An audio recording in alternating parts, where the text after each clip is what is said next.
नमस्कार जी। कहानियाँ यादों की में आपका स्वागत है। प्रस्तुत है मेरी आज की कहानी पुरानी हवेली।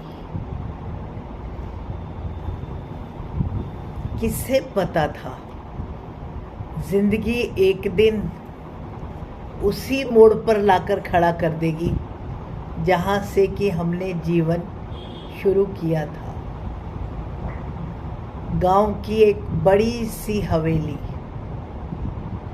जिसमें कि खेलते कूदते बड़ी शान से हमारा बचपन बीता था। हमारी हवेली हम 5 भाई और 3 बहनों के हर खेल की साक्षी थी। पिताजी की रौबीली मूछें और कड़क स्वभाव को कौन भूल सकता है। अम्मा की मिलनसारिता ऐसी कि पराए भी अपने हो जाएं। इस हवेली ने हम सबको फलते फूलते देखा है। हवेली कितनी बार तो दुल्हन सी सजी है। सजी हुई हवेली ने हम 5 भाइयों की पत्नियों का महावर लगे पैरों से अंदर आते हुए स्वागत भी किया है। शगुन के बहुत से गीत सुने हैं। बहनों की विदाई के समय हम सब के साथ मानो हमारी हवेली भी चुप सी हो जाती थी। कहीं कोई शोर नहीं था।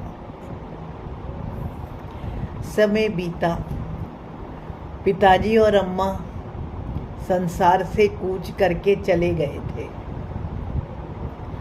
दूर दूर तक खेती की ज़मीन एक्वायर हुई और सब भाइयों ने भी अपना दूर दूर ठिकाना बना लिया था। हम सब भाई बहन अपने अपने परिवारों में व्यस्त थे। मेरी भी तो पूरी दुनिया बिट्टू और मुन्नी में ही समा गई थी। मालती मेरे जीवन का अभिन्न अंग बन चुकी थी। मुझे मुंबई नगर महापालिका में अकाउंट्स ऑफिसर की नौकरी मिलने के कारण मैं तो अपनी हरियाणा की हवेली को बिल्कुल ही भूल चुका था। जब तक अम्मा बाबूजी थे कभी कभी वहाँ जाना होता था, पर अब तो वहाँ कोई था ही नहीं। उजाड़ सी हवेली हम सबको कितना याद करती होगी ना। हमने तो कभी यह सोचा ही नहीं। हमारी भी मेहनत रंग लाई थी। हमारा बिट्टू तो डॉक्टर बनकर ऑस्ट्रेलिया में सेटल हो गया और मुन्नी भी अपने पति के साथ जब अमेरिका गई थी तो उसकी बेटी होने के समय पर मैं तो नहीं जा सका, लेकिन मेरी पत्नी मालती अमेरिका चली गई थी। मालती की अनुपस्थिति में घर मानो काटने को आता था।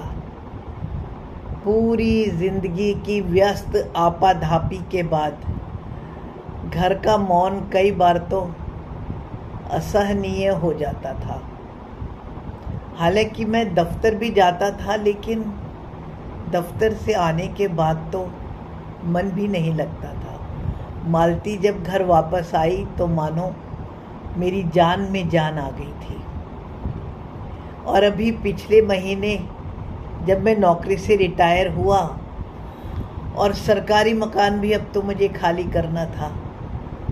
मैंने एक फ्लैट बॉम्बे में ख़रीदा था, लेकिन बिट्टू को डॉक्टर बनाने के चक्कर में उसे बेचना पड़ा। तब भी मैंने यही सोचा था कि रिटायरमेंट के बाद अपने गांव में ही जाकर आराम से रह लूँगा। यूँ मुंबई के शोर में मुझे हमेशा ही कुछ बहुत अच्छा नहीं लगा। और अब तो सरकारी मकान में रहने की मियाद भी पूरी हो चुकी थी। एकदम से समझ में ही नहीं आ रहा था कि कहाँ जाएं।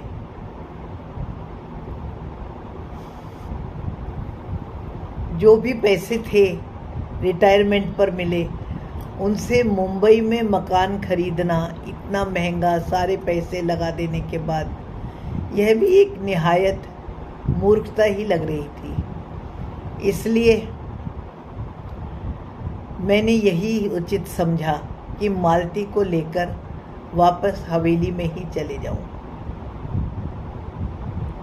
और मैंने ऐसा ही किया। अब मैं वापस हवेली में चला आया। उसको ठीक ठाक करवाने में ही कितना समय निकल गया, लेकिन सच पूछो तो मन मेरा अब हवेली में भी नहीं लग रहा था। हालांकि सब भाई बहनों को जब पता चला कि मैं हवेली में वापस आ गया हूँ, तो उन्हें भी बहुत खुशी हो रही थी कि हवेली फिर से बस गई है। लेकिन यह तो सिर्फ मैं ही जानता था कि मैं और मालती जीवन की इतनी लंबी यात्रा करने के बाद फिर वापस उसी जगह पर आ खड़े हुए थे जहाँ से कि हमने जीवन की शुरुआत की थी। उस समय हम दोनों के पास एक उत्सुकता थी।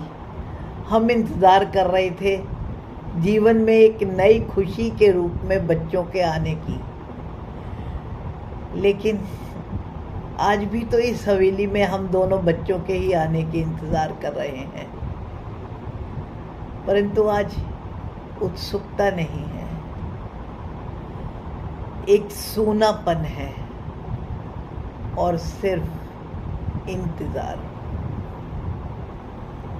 किसे पता था कि ज़िंदगी लौटकर वहीं आ जाएगी और फिर हम दोनों को जीवन में एक बार फिर से नई शुरुआत करनी होगी। किसे पता था। और यह हवेली, यह आज वह भी तो इतने सुख नहीं दे रही थी। बहुत सी यादों में बंधे हुए हम भी एक यूं मानो हवेली का एक कोना या हिस्सा ही बन के रह गए थे।